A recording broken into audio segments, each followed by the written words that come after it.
नमस्कार. LMVTचं स्टेटमेंट आपण बघितलेलंच आहे. पुढचं एक्झाम्पल आपण बघणार आहोत. काय दिलंय? Verify LMVT for fx is equal to x-1 upon x-3 on close interval 4, 5. तर LMVTचं स्टेटमेंट जर तुम्ही आठवलं तर त्याच्यात काय दिलंय की there exist C such that F dash C is equal to, म्हणजे तो जो फॉर्म्युला आहे तो सॅटिस्फाय होणारा असा सी आपल्याला काय करायचं आहे, फाइंड आउट करायचं आहे.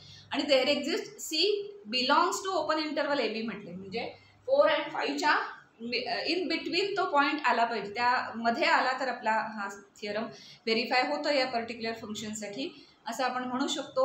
जर तो आउटसाईडला आला 4 आणि 5च्या तर इथे ह्या फंक्शनसाठी, पर्टिक्युलर फंक्शनसाठी हा थिअरम व्हेरीफाय त्या इंटरवलला होत नाही असं आपल्याला म्हणावं लागेल. सो आपण चेक करणार आहोत व्हेरीफाय होतोय का.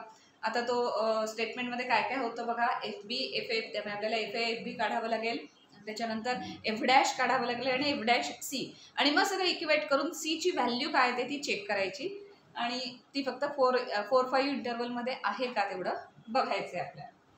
सो सुरुवात करणार आहोत आपण. फंक्शन दिलं fx is equal to x-1 upon x-3. F dash X पण काढून ठेवा फंक्शनचं लगेच. F डॅश एक्स इज, कारण लागणारच आहे, F डॅश C आहे ना, सो F डॅश C आपल्याला लागेल. So f dash x is equal to, आता u upon v रूल आहे, so x-3 into derivative of x-1, derivative of numerator ना, derivative of x-1 is 1, so into 1 minus x-1 into derivative of denominator, this is 1, and x-3 bracket square. So f dash x is equal to काय आला, x-3 minus x plus 1, minus minus plus 1 upon x-3 bracket square.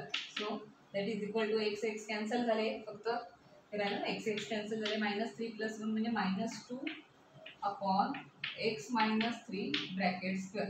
So ही f dash x ची value आपण find out करून ठेवली. आता fx दिलाय, त्याच्यावरनं FB अँड FA काढायला लागेल. सो FA मीन्स काय असणार आहे, f ऑफ 4 व्हॅल्यू घालणार. सो 4 - 1 अपॉन 4 - 3 मीन्स ते झालं 3 अपॉन 1 म्हणजे 3 झाले.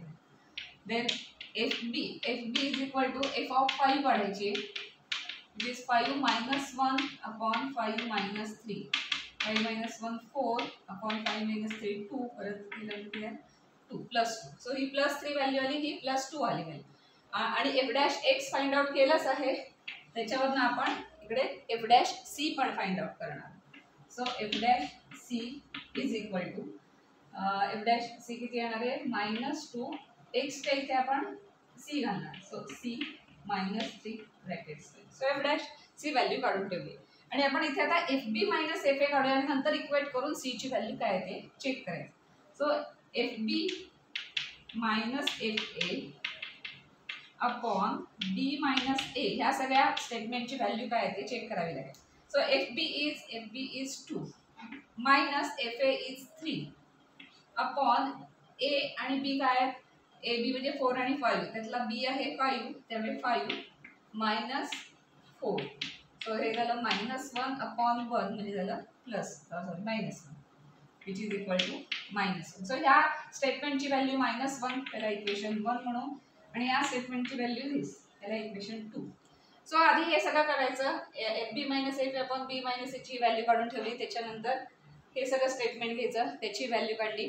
आता LMVT प्रमाणे काय असलं पाहिजे, खरं तर f dash C is equal to this, हे असलं पाहिजे.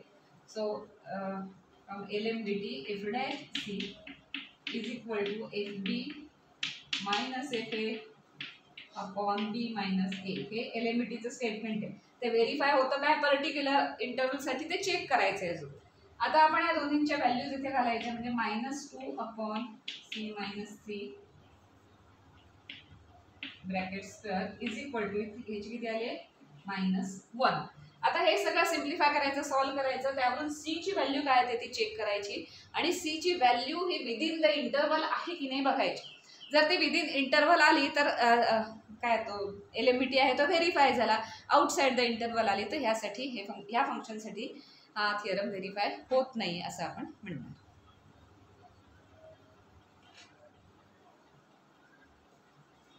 सो हे आपण स्टेटमेंट आता सॉल्व करायचंय आणि त्याच्यावरनं सी ची व्हॅल्यू काढायची.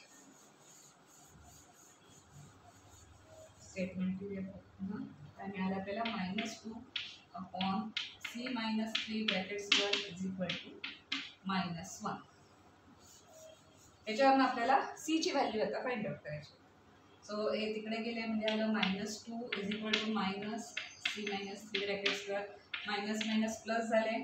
So 2 is equal to c minus 3 bracket square. आता आपल्याला c ची व्हॅल्यू फायनल काढायची, त्यामुळे ह्याचं स्क्वेअर रूट घेऊया म्हणजे c दिसायला लागेल, पण एका साईडचं स्क्वेअर रूट घेतलं तर दुसऱ्या साईडला पण स्क्वेअर रूट घ्यायला लागेल. सो इथे स्क्वेअर रूट ऑफ 2 घ्यायला लागेल इज इक्वल टू इथे c मायनस 3 होईल. त्याचा स्क्वेअर रूट घेतलं की c मायनस 3 होईल. आता 3 इकडे टाकलं की √2 plus 3 is equal to c. आता √2 प्लस 3 ही अप्रॉक्सिमेटली व्हॅल्यू काय ते ती चेक करा आणि ती 4-5 इंटरवलमध्ये आहे की नाही फक्त आता बघायची. आता √2 याचं जे आन्सर आहे, कारण 1चं स्क्वेअर रूट काय असतं 1 आहे. त्याच्यानंतर 2, 3 ची माहिती नाही, पण 4चं स्क्वेअर रूट आहे 2. त्यामुळे √2 आणि √3 या दोन्ही ज्या व्हॅल्यूज आहेत त्या 1 आणि 2 या दोन व्हॅल्यूच्या मध्येच कुठेतरी असणार आहे.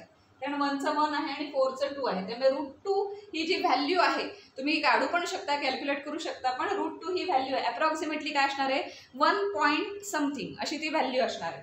आणि 3 हा 3 कम्प्लीट नंबरच आहे, तो 3 प्लस 1 पॉईंट समथिंग म्हणजे किती होणार आहे value 4 point so and so.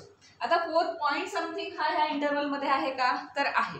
आता तो 5ला एक्सीड करून जातोय का ते पण चेक करायला. तर 5ला एक्सीड नाही करणार, because square root of 4 is 2 आणि 3 प्लस 2 इज 5. त्यामुळे 5च्या पुढे जात नाही, कारण स्क्वेअर रूट ऑफ 4 नाही, स्क्वेअर रूट ऑफ 2 आलेला आहे. So square root of 2 plus 3 हा इन ऑल नंबर जो आहे तो नक्की कशात असणार आहे, क्लोज इंटरवल 4-5 मध्ये असणार आहे. तो 4 पेक्षा लहान पण नाही, तो 5 पेक्षा मोठा पण नसणार आहे. हे आपण फक्त एकदा चेक करून बघितलं. ह्या जर स्क्वेअर रूट नसतं, डायरेक्ट नंबर आला असता तर डायरेक्ट सांगितलं असतं हा नंबर आहे की नाही त्याच्यात. हे स्क्वेअर रूट आल्यामुळे थोडं चेक करून घ्या की हा नंबर खरंच या दोन नंबरच्या मध्ये आहे की नाही, तर तो आहे. कारण 4 पॉईंट समथिंग असं त्याचा आन्सर येणार आहे. √2 काहीतरी 1 पॉईंट असं आहे. सो ते 3 मध्ये ऍड केलं की 4 point something which is belongs to 4-5. So here C belongs to this 4-5. कारण हा जो नंबर आहे √3 प्लस आहे तो ह्या 4 आणि 5च्या मध्ये येतो. Therefore here LMVT is verified असं शेवटी स्टेटमेंट फक्त लिहायचं.